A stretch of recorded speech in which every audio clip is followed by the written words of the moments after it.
마음을 다 하는 것은 엄청난 거예요. 다 하지 않으면 그것을 흠이 있다 그러는 거예요. 그래야 돼야지 다 할 때 우리의 심령이 새롭게 돼서 하나님의 모습대로 의와 진리의 거룩함으로 창조된 새 사람이 되라 그랬어요. 거룩함이 뭐예요? 여러분, 거룩함이 뭐예요? 어딘지 말과 행동과 태도에서 세상과는 다르더라. 물론 거룩한 모습이 있어야 돼요. 경건의 모습만 있어가지고는 안 돼요. 경건한 생활이 있어야 돼요. 경건한 말이 있어야 돼요. 경건한 태도가 있어야 되는 줄로 이 사도 바울이 에베소 교인들에게 하신 말씀이에요. 왜냐하면 거룩함이라는 것은 어디서 나오느냐? 의와 진리의 거룩함이라고 그랬어요. 여러분과 저는 예수를 믿음으로써 우리는 죄인이 되었다가 의인이 된 거예요. 양자의 영을 받은 사람들이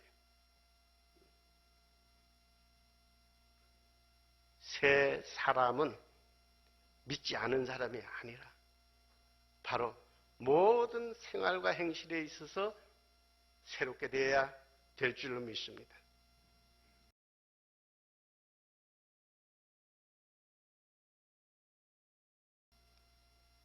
그래서 이 마음밭을 가는 이 작업이 어떻게 되느냐? 혼에다가 접목한다 그랬어요. 말씀을 성령이 충만하게 돼서 다른 데다가 하는 것이 아니라 혼에다가 접목을 시키는 거예요. 어디에? 혼, 지, 정, 의. 이 마음을 품어라. 나의 태도에다가 각인시킨다.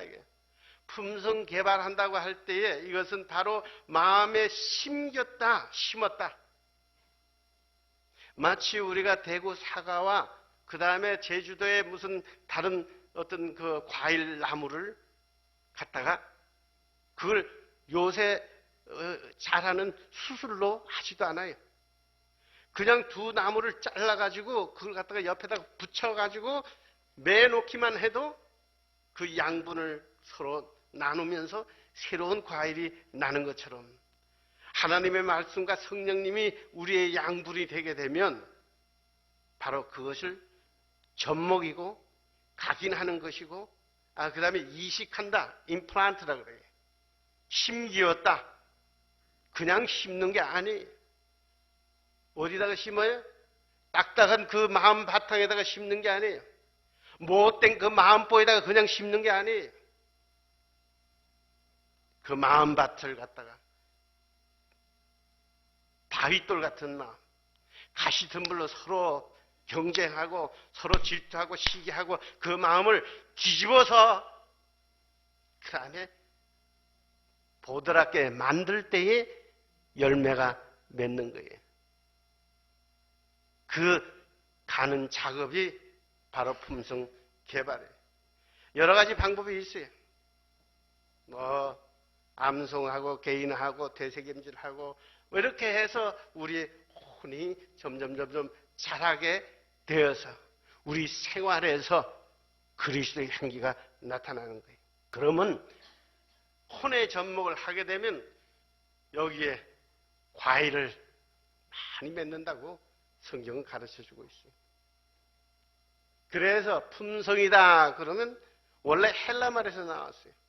원래는 그것이 engraving, 도장을 파듯이 깎아서 세우는 도구인데 그것이 점점 의미가 깎아서 세우는 도구가 이제 변해서 이식한다, 접목한다 이런 뜻이 돼서 품성 개발이다.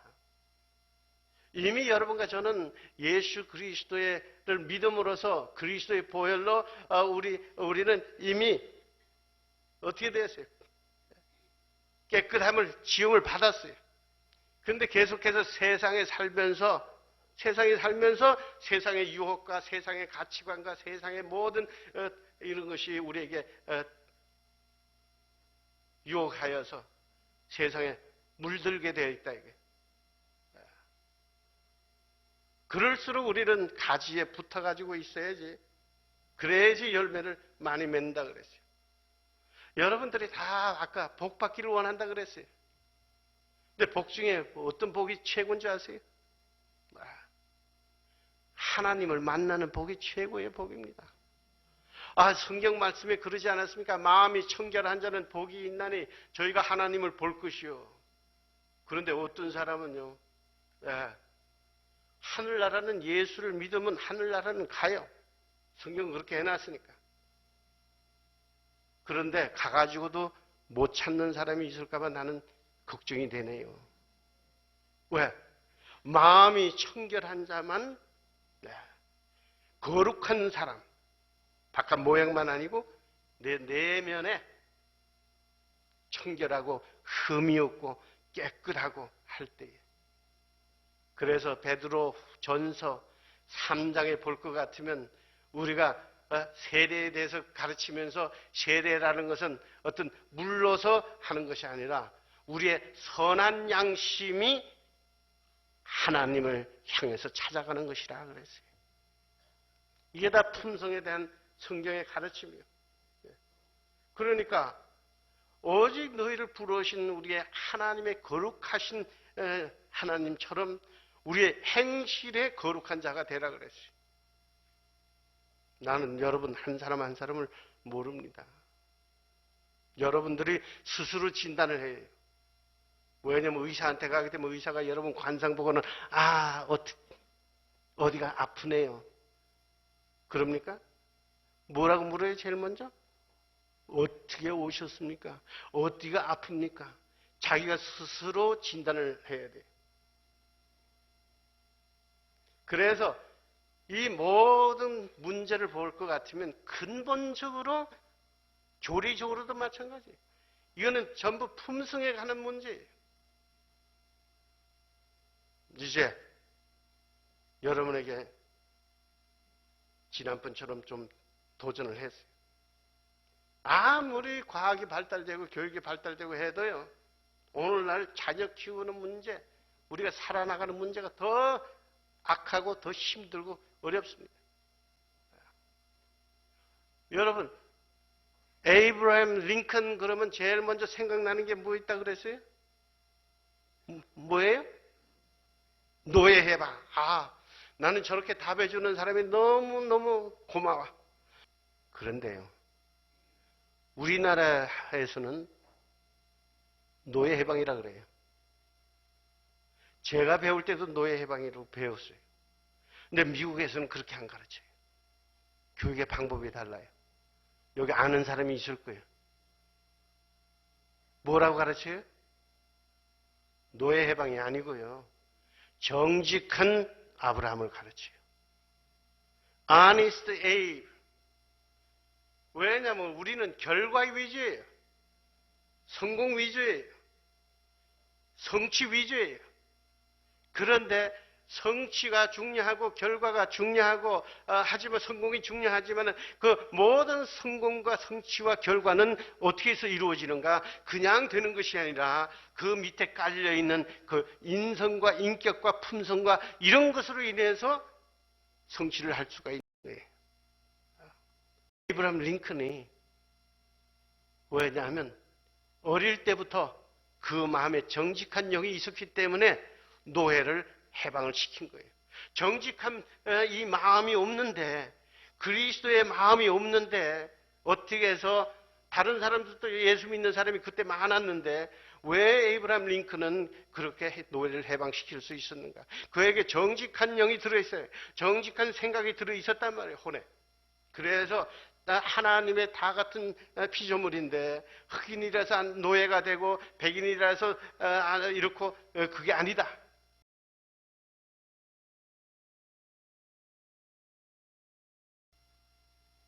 자, 그 다음에 또 조지 워싱턴 그러면 제일 처음에 뭐가 생각납니까?